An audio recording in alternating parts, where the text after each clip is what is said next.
Hello students, हम कर रहे हैं क्लास 11 अकाउंट्स का क्वेश्चन पेपर है ये। मिड टर्म एग्जाम 2024-25 के लिए इसमें इंपॉर्टेंट क्वेश्चंस हैं। तो इंपॉर्टेंट क्वेश्चन, फर्स्ट क्वेश्चन है which of the following is not a सब फील्ड ऑफ अकाउंटिंग। तो बोला है इसमें से कौन सी जो है सब फील्ड नहीं है अकाउंटिंग की। तो फर्स्ट ऑफ ऑल तो हमें पता होना चाहिए कि सब फील्ड ऑफ अकाउंटिंग कौन सी होती है। तो जो अकाउंटिंग की सब फील्ड है वो जो है वो है आपकी फाइनेंशियल अकाउंटिंग, मैनेजमेंट अकाउंटिंग और ह्यूमन रिसोर्स अकाउंटिंग। इन्हीं को सब फील्ड बोलते हैं। एक्चुअल में क्या है, ये क्या होती हैं, ये सब फील्ड होती हैं। ठीक है। तो सब फील्ड जो है मतलब अकाउंटिंग को डिफरेंट डिफरेंट पार्ट्स में डिवाइड किया कर दिया जाता है। और जो डिफरेंट पार्ट्स हैं, यानी आप कह सकते हो कि जो उसके डिफरेंट पार्ट्स हैं वो क्या है, वो फाइनेंशियल अकाउंटिंग है, मैनेजमेंट अकाउंटिंग है और ह्यूमन रिसोर्स अकाउंटिंग है। मगर आपके क्वेश्चन में क्या पूछा है कि इनमें से कौन सी सब फील्ड नहीं है। ये नहीं पूछा कि सब फील्ड है, क्या पूछा है कौन सी सब फील्ड नहीं है।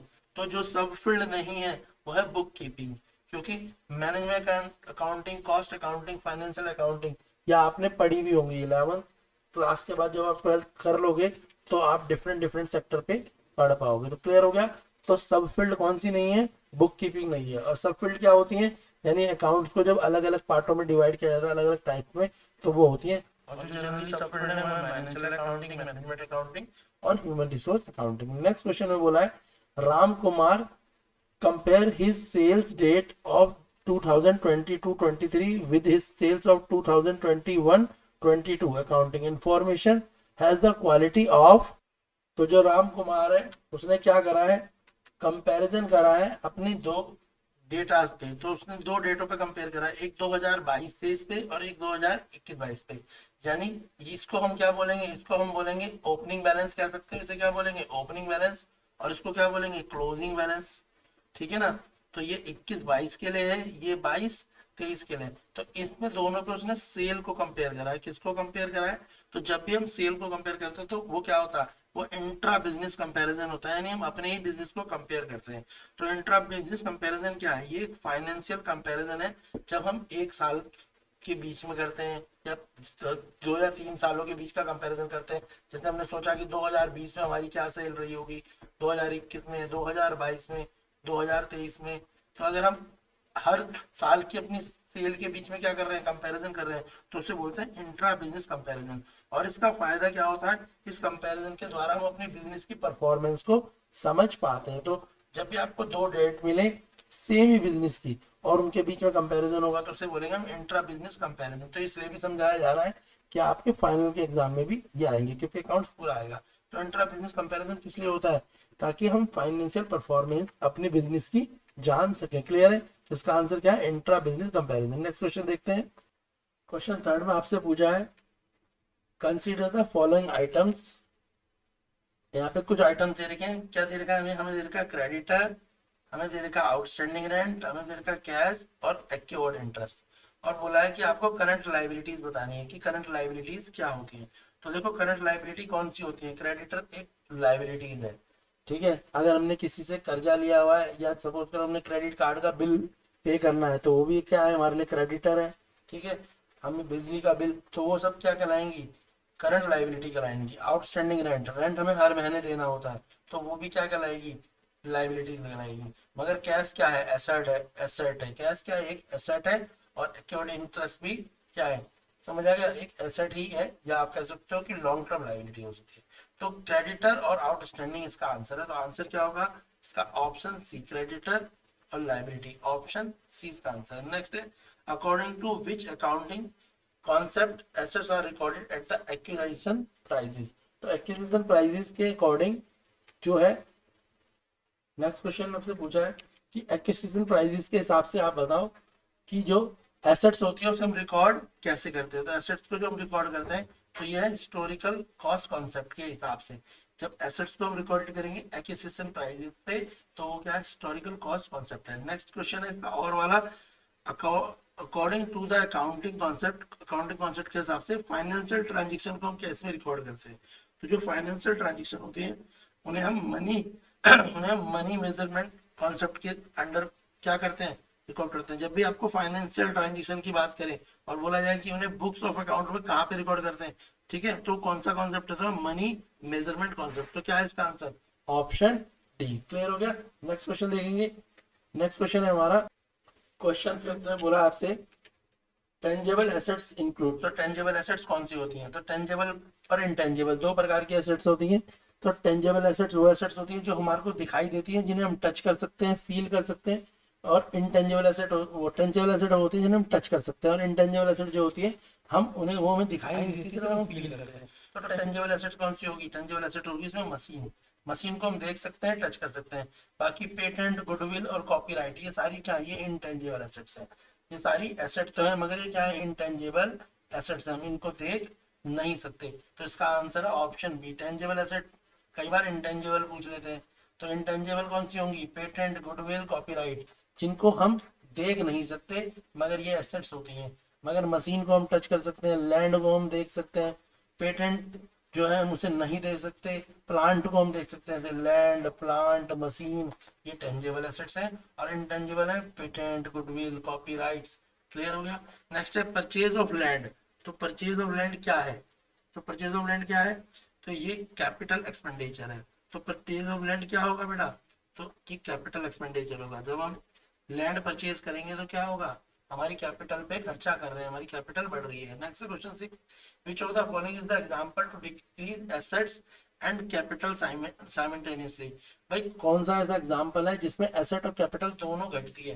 तो जब भी हम कोई एक्सपेंस पे करते हैं, जब भी हम कोई एक्सपेंस पे करते हैं तो हमारा कैश भी कम होता है। जब भी हम क्या करेंगे? कोई एक्सपेंस पे करेंगे, क्या पे करेंगे?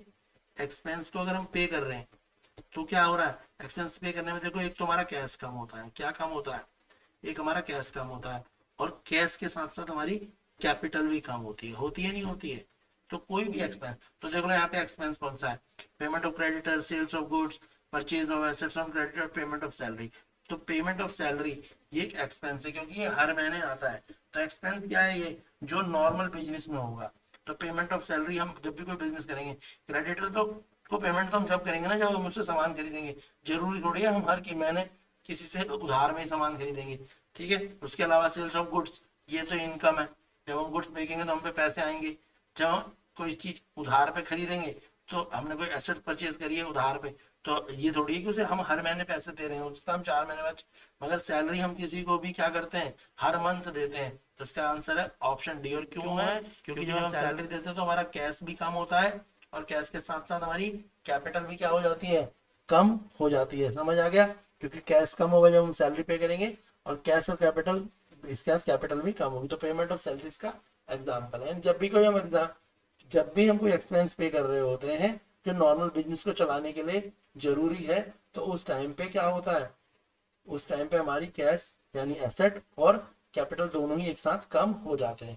नेक्स्ट क्वेश्चन नंबर 7 में, for recording of bad debts dash prepare. हम बैड डेब्ट को कहाँ पे रिकॉर्ड करेंगे? तो बैड डेब्ट पता है ना, जब हम किसी को क्या करते हैं? कोई भी अपने गुड्स उधार में दे देते हैं, और वो गुड्स हम का जो हमारे को पैसा है नहीं मिलता, वो पैसा हमें वापस नहीं आता, तो हम उसे बैड डेब्ट में डाल देते हैं। तो वो पैसा कहाँ चला जाता है? बैड डेब्ट में चला जाता है। तो बैड डेब्ट जो है उसको हम कहाँ रिकॉर्ड करते हैं? उसे हम रिकॉर्ड करते हैं ट्रांसफर वाउचर में। तो बैड डेब्ट याद रखना हमेशा कहाँ रिकॉर्ड होंगे बेटा? बैड डेब्ट हमेशा ट्रांसफर वाउचर में रिकॉर्ड होंगे। और बैड डेब्ट होते क्या है? When we have to give the goods to any creditor but the amount does not receive after the date के बावजूद भी हमें पैसा नहीं मिलता, और हमारा जो हमने उसे गुड्स दिए वो भी चले गए और उनके पैसे भी हमें नहीं मिले, तो वो बैड डेप्ट होते हैं। और बैड डेप्ट की रिकॉर्डिंग हम कहाँ करते हैं? ट्रांसफर वाउचर में करते हैं। क्लियर है? नेक्स्ट क्वेश्चन देखते हैं। नेक्स्ट क्वेश्चन में आपसे पूछा है purchase of plants on credit. अगर हम प्लांट्स या मशीन कुछ भी उधार में खरीदते हैं, ठीक है, प्लांट मशीन जब हम उधार में खरीदते हैं तो उसे हम कहाँ रिकॉर्ड करते हैं? तो उसे हम जनरल प्रॉपर में रिकॉर्ड करते हैं। कहाँ रिकॉर्ड करते हैं? जनरल प्रॉपर में रिकॉर्ड करते हैं। ठीक है। तो जब भी हम प्लांट क्या करते हैं? क्रेडिट में परचेज करते हैं तो जनरल प्रॉपर में रिकॉर्ड करते हैं। नेक्स्ट है trade discount is allowed for. ठीक है। तो देखो दो डिस्काउंट होते हैं, एक होता है ट्रेड डिस्काउंट और एक होता है कैश डिस्काउंट। दोनों डिस्काउंट मार्केट में होते हैं। कैश डिस्काउंट जैसे आप दुकान में जाते हैं और आपको वहां पे लिखा होता है कि आप 1000 रुपए का सामान खरीदोगे तो आपको 10% डिस्काउंट मिलेगा, यानी 1000 रुपीज के सामान पे आपको कितना 10% डिस्काउंट मिल रहा है। भाई कितना डिस्काउंट मिल रहा है? 10%। तो आप कितना पैसा दोगे, 1000 का सामान लोगे, 900 रुपीज आप पे कर दोगे। क्या करोगे, 900 पे करोगे, तो इसे बोलते हैं कैश डिस्काउंट। क्या बोलते हैं इसे, कैश डिस्काउंट। ठीक है, पर यहाँ पे पूछा गया है ट्रेड डिस्काउंट। तो ट्रेड डिस्काउंट कब होता है, ट्रेड डिस्काउंट जब होता है जब हमारे से बोला जाता है आप एक ड्रेस की जगह पे 50 ड्रेस खरीदोगे तो हम आपको 30% डिस्काउंट देंगे। यानी जो होलसेल में सामान खरीदते हैं उनको ट्रेड डिस्काउंट मिलता है। तो होलसेलर कौन होते हैं, जो बल्क में सामान खरीदते हैं। तो बल्क बाइंग क्या है, बल्क बाइंग क्या है, it is a bulk buying में ही ट्रेड डिस्काउंट को अलाउ किया जाता है। तो समझ आ गया यार, ऐसे याद कर लेना। होलसेलर, होलसेलर जो होते हैं वो क्या करते हैं, बहुत सारा सामान खरीदते हैं। जैसे दिवाली पे देखा होगा, एक होलसेलर जो है बहुत ज्यादा सामान खरीदता है, फिर रिटेलरों को बेचता है, रिटेलर ग्राहक को बेचते हैं। तो होलसेलर को ज्यादा डिस्काउंट में सामान परचेज करता है और उसके बाद वो रिटेलर को थोड़ा कम में। तो ट्रेड डिस्काउंट कब अलाउ होता है, जब बल्क बाइंग होती है। और कैश डिस्काउंट में बल्क बाइंग का कोई चक्कर नहीं होता। इसके बाद नेक्स्ट है इनपुट आईजीएसटी। देखो इनपुट आईजीएसटी, यहाँ पे इनपुट वर्ड पढ़ लेना। तो इनपुट आईजीएसटी क्या है, इनपुट आईजीएसटी को हम एसेट कहते हैं। ठीक है, एक होता है इनपुट और एक होता है आउटपुट। तो इनपुट आईजीएसटी को क्या बोलते हैं हम, एसेट बोलते हैं। नेक्स्ट क्वेश्चन देखते हैं, क्वेश्चन नंबर 12। काफी अच्छा क्वेश्चन है। देखो क्वेश्चन में क्या बोला है, क्वेश्चन हाइपोथेटिकल इंफॉर्मेशन दी है। ठीक है, और तो क्वेश्चन है, क्वेश्चन में Rajiv started his business by selling out his personal furniture worth rupees 1,50,000 and his wife ornament of rupees 50,000। Rajiv ने एक बिजनेस स्टार्ट करा जिसमें 1,50,000 का उसने अपना फर्नीचर बेचा और 50,000 रुपए के अपनी बीवी के गहने बेच दिए और invest this amount in the business, और उस पैसे को बिजनेस में लगा दिया। During this he purchase a goods worth rupees 45,000 cash. और इसके बाद क्या करा उन्होंने, 45,000 के गुड्स कैश में खरीद लिए, 40,000 के उधार में खरीद लिए। ही sold 1/4 of goods 20% cash discount. उसने क्या करा, 1/4 गुड्स को तो दे दिया 20% कैश डिस्काउंट में, और 3/4 of on credit at cost, और 3/4 को दे दिया किसमें, उधार में दे दिया। ठीक है, तो बताओ राजीव की ओपनिंग कैपिटल क्या होगी। तो राजीव ने जब बिजनेस में जितना पैसा शुरू में लगाया उसे बोलते हैं ओपनिंग कैपिटल। तो राजीव ने जो शुरू में पैसा लगाया उसे क्या बोलेंगे बेटा, ओपनिंग कैपिटल। तो ओपनिंग में राजीव ने क्या करा, 1.5 लाख रुपए तो उसने अपना फर्नीचर बेच के लगाए, और 50,000 रुपए के क्या थे, उसकी वाइफ के ऑर्नामेंट थे। जोड़ लो, 1.5 लाख में 50,000 जोड़ो तो कितना आ गया, 2 लाख आ गया। तो उसने बिजनेस स्टार्ट कितने से करा, 2 लाख रुपए से करा। तो एंट्री बन सकती है इसकी, cash account debited to capital account. तो 2 लाख इसका आंसर होगा। तो क्या हो जाएगा, ऑप्शन डी। तो ऑप्शन डी इसका आंसर है। समझ आ गया कैसे आई ओपनिंग कैपिटल, क्लियर हो गया ओपनिंग कैपिटल। इसके बाद क्या पूछा है क्वेश्चन में, इसके बाद क्वेश्चन में पूछा है कि जो डेटर है, इसके बाद आपसे पूछा है डेटर के बारे में बताओ भाई, कि राजीव के जो डेटर हैं वो कितने के हैं। क्या पूछा है, डेटर कितने के। ये तो समझ आ गया, 1,50,000 कैसे आया, क्लियर है ना। अब पूछा है इसके बाद राजीव ने कि जो डेटर है, यानी राजीव ने कितने लोगों को उधार में माल दिया। तो देखो कैसे निकालेंगे हम इसे, सिंपल सी बात है। हमें पता है राजीव ने 45,000 का कैश में लिया और 40,000 का क्रेडिट में लिया। तो राजीव ने जो गुड्स लिए वो कितने के लिए, गुड्स जो राजीव के पास है वो है 45,000 प्लस 40,000 ऐड कर लो। तो टोटल स्टॉक राजीव के पास कितना आ गया, 85,000 का आ गया।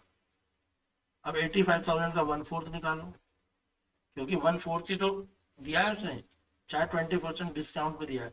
तो 1/4 कितना आ गया, 21,000, कितना आ गया बेटा, 21,250।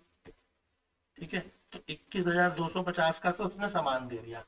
अब 1/4 दे दिया तो बचा कितना उस पर, 3/4। और 85,000 का 3/4 निकाल लो, ये क्या हो जाएंगे, उसके डेटर हो जाएंगे। तो ये हो गया 3/5 और 3/4। भाई 1/4 और 3/4 का मतलब क्या होता है, 4/4 यानी 1 हो गया ना। तो 85 का 3/4 निकाल लो, सॉल्व करो। तो जब आप इसे सॉल्व करोगे तो आपका आएगा 63,750। क्या आ गया, 63,750 आंसर आ गया। तो जो राजीव के जो क्रेडिटर होंगे, यानी राजीव के जो डेटर स्टैंड करेंगे वो कितने के करेंगे, 63,750 के। आंसर 20 का ऑप्शन। क्लियर है, समझ आया कैसे करा। पहले हमने क्या करा, 85,000 का 1/4 निकाला, इतने का सामान तो राजीव ने क्या करा, सेल कर दिया, और फिर 85,000 का 3/4 क्या करा, क्रेडिट में दे दिया। तो उसके जो डेटर हो गए वो 63,750 के हो गए। नेक्स्ट क्वेश्चन करते हैं, क्वेश्चन नंबर 14 असर्शन रीजन है।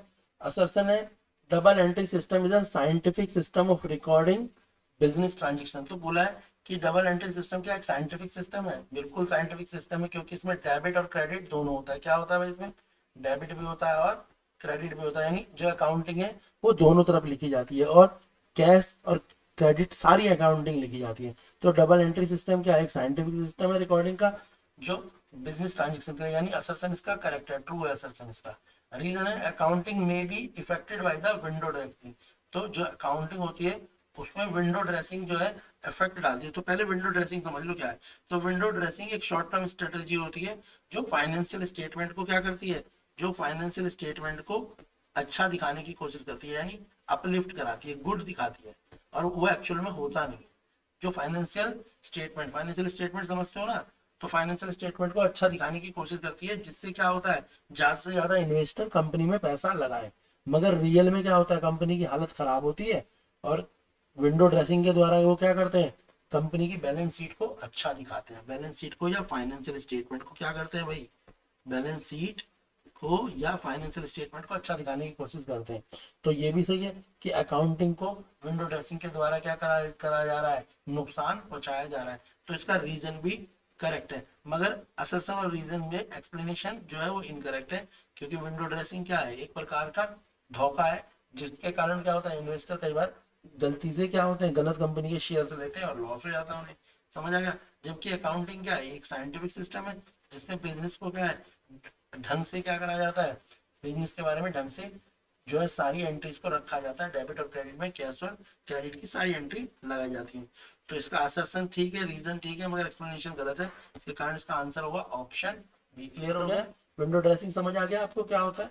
तो विंडो ड्रेसिंग एक ऐसा तरीका होता है जिससे क्या करा जाता है, अकाउंटिंग को मैनिपुलेट करा जाता है, और इन्वेस्टरों को लुभाने के लिए विंडो ड्रेसिंग करी जाती है, जिसके कारण कई बार लोगों को शेयर्स में नुकसान भी उठाना पड़ता है। Question number 15, which account will be credit on giving goods on charity. तो जब हम गुड्स को चैरिटी में देंगे तो कौन सा अकाउंट्स आएगा। तो बेटा इसमें ध्यान रखना, जब हम गुड्स को चैरिटी में दें, गुड्स हमारे फायर में जल जाएं, गुड्स हमारे थेफ्ट चोरी कर लें, चाहे गुड्स हमारे चोरी हो जाए, चाहे गुड्स हम चैरिटी में दें, चाहे गुड्स हमारे फायर में जल जाए, चाहे गुड्स हमारे स्टोलन हो जाए, स्टोलन यानी चोरी, थेफ्ट, ये बात जानना, चोरी, थेफ्ट, ठीक है, उसके अलावा सैम्पलिंग या चैरिटी, कोई भी वो हो, तो जो आपका पैसा जो है उसका अकाउंट जो बनेगा वो हमेशा कौन सा बनेगा, वो आपका परचेज अकाउंट बनेगा। बच्चे गलती से चैरिटी अकाउंट लिख देते हैं, चैरिटी अकाउंट कुछ नहीं होता। इसका आंसर होगा ऑप्शन ए, परचेज अकाउंट। तो परचेज अकाउंट में कौन कौन से अकाउंट आएंगे, चैरिटी आएगा, थेफ्ट आएगा, ठीक है, फायर में गुड चला गया या सैम्पलिंग कर ली। तो इन सब में जब भी तो गुड्स हमारे कहाँ क्रेडिट हो रहेंगे, परचेज अकाउंट में क्रेडिट होंगे। नेक्स्ट है which account will be debited when goods are withdrawn by the proprietor in personal use। ये तो पता ही है, जब भी मालिक यानी जिसने कंपनी को स्टार्ट करा होता है, ये तो बताया ना, ओनर और बिजनेस दोनों सेपरेट एंटिटी होते हैं, ठीक है, पर प्रोपराइटर कौन होता है, जब कोई बिजनेस का एक ही मालिक होता है तो प्रोपराइटर, और एक से ज्यादा मालिक होते हैं तो कंपनी चलती है पार्टनरशिप पे। ये तो पता है ना, 12th क्लास में आप पार्टनरशिप पढ़ेंगे, 11th क्लास में प्रोपराइटरशिप पढ़िए। तो प्रोपराइटर का मतलब जो कंपनी का एक ही मालिक हो। तो अगर कोई मालिक अपनी कंपनी से ही क्या कर रहा है, सामान निकाल के अपने घर में यूज कर रहा है, ठीक है, तो बताओ उसको पर्सनल यूज के लिए कर रहा है, तो वो कौन से अकाउंट में जाएगा, तो आपको पता ही है वो ड्राइंग अकाउंट में जाएगा। तो ड्राइंग क्या होता है, ऐसा अकाउंट जैसे कि सपोज करो किसी व्यक्ति की परचून की दुकान है, तो परचून का सामान तो उसके घर में भी लगेगा, और वो अपनी दुकान से सामान अपने घर में यूज कर रहा है, तो वो क्या कर रहा है, वो ड्राइंग कर रहा है। तो अकाउंट्स में से क्या बोलते हैं, ड्राइंग, और उसकी एंट्री कहाँ आएगी, ड्राइंग अकाउंट में। नेक्स्ट क्वेश्चन देखेंगे, क्वेश्चन नंबर 16 है। क्वेश्चन नंबर 16 में स्टेटमेंट दी हुई है, स्टेटमेंट है आपकी, द बैलेंस ऑफ पेटी cash book is a profit. तो देखो यहाँ पे पेटी कैश बुक बोला है, ठीक है। अब यहाँ पे जब भी पेटी कैश बुक की बात करेंगे तो भाई पेटी कैश बुक है क्या, पहले तो समझ लो पेटी कैश बुक होती क्या है। तो पेटी कैश बुक होती है बेटा, तो जो आपको स्टेटमेंट दी है वो दी है, बैलेंस ऑफ पेटी कैश बुक इज प्रॉफिट। तो ये बोला है कि पेटी कैश बुक का जो बैलेंस है वो क्या प्रॉफिट है, नहीं। तो जो वो क्या होता है, वो एसेट होता है। देखो पहले पेटी कैश बुक क्या होती है, एक अमाउंट जो है कंपनी क्या करती है, साइड कर देती है, और वो अमाउंट जो है छोटे छोटे खर्चों के लिए यूज करा जाता है। जैसे किसी की कंपनी का कोई ऑफिस है तो उस ऑफिस में चाय मंगानी है, रिक्शे का किराया देना है, या छोटे मोटे खर्चे, ठीक है, स्टेशनरी मंगानी है, कॉपी पेन मंगाना है, तो कंपनी क्या करती है उसके लिए एक अलग क्या करती है, कैश बुक बनाती है जिसे बोलते हैं पैटी कैश बुक। उसमें छोटे छोटे खर्चों को कंपनी क्या लिखती है और उसके लिए पहले ही अमाउंट क्या कर दिया जाता है, साइड में कर दिया जाता है। तो पैटी कैश बुक कोई प्रॉफिट नहीं है, वो एक एसेट है। तो पैटी कैश बुक क्या है, it is not a profit, it is a asset, याद रखना। क्लियर हो गया, समझ आ गया, ये एक एसेट है, अगर जो पहले निकाल दी जाती है वही एक अमाउंट निकाल जाता है छोटे छोटे खर्चों के लिए। क्लियर है, तो यानी जो इसका स्टेटमेंट वन है वो क्या है, वो फॉल्स हो गई। ये बात समझ आ गई, पता लग गया ना पेटी कैश बुक क्या है, एक एसेट है। और पेटी कैश बुक होती क्या है, एक अमाउंट कंपनी पहले ही निकाल देती है, किस चीज के लिए, छोटे छोटे खर्चों के लिए। देखो हमने पढ़ा सिंगल बुक, उसके बाद हमने डबल बुक पढ़ा, कैश बुक पढ़ लिया, अब हमारे को क्या है, हमने पेटी कैश बुक पढ़ना है। क्लियर है, तो पेटी कैश बुक छोटे छोटे खर्चों के लिए अमाउंट कंपनी निकाल देती है। नेक्स्ट है पेटी cash book is also maintain an impressed system.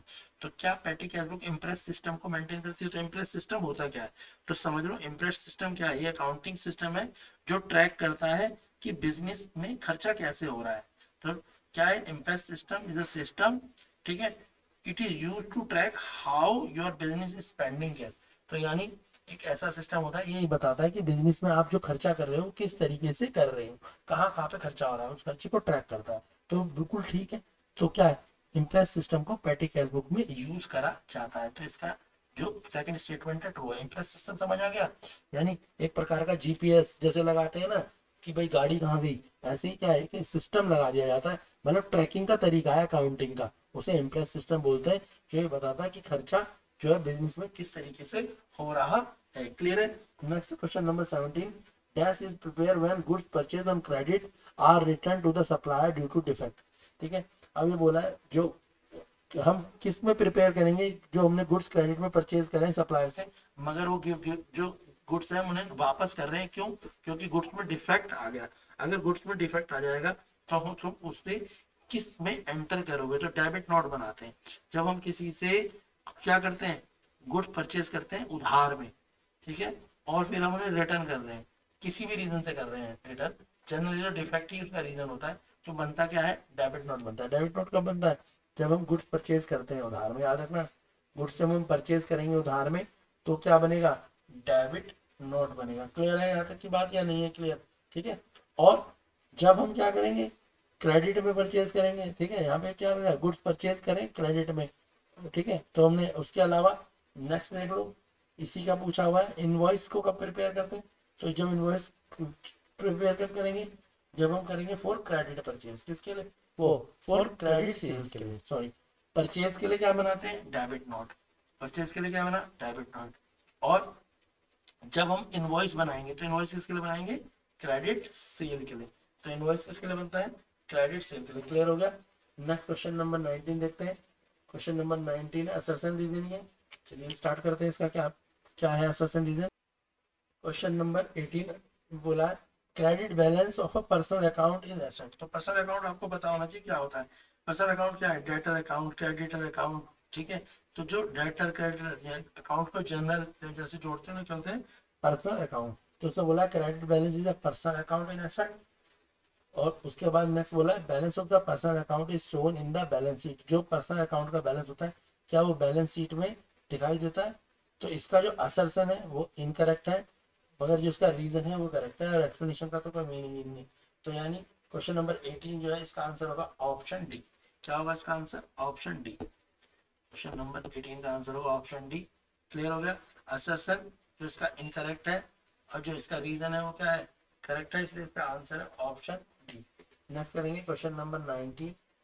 Question number 19 देखो, बी आर एस किसकी बात चल रही है, बैंक रिकंसिलिएशन की बात चल रही है, बी आर एस की बात चल रही है।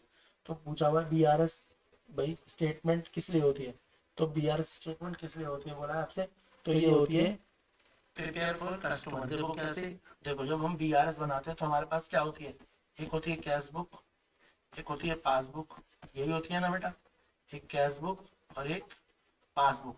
हमारे को कोई भी चेंजेस किसमें करने होते हैं, कैश बुक में। पासबुक में तो हम कोई चेंज नहीं कर सकते। पासबुक किसके पास होती है, बैंक के पास होती है, किसके पास होती है, बैंक के पास होती है ना। और ये किसके पास होती है, कस्टमर के पास होती है। जैसे हमारे बैंक में पैसे बढ़ते हैं तो हम कैश बुक में क्या करते हैं, प्लस कर देते हैं।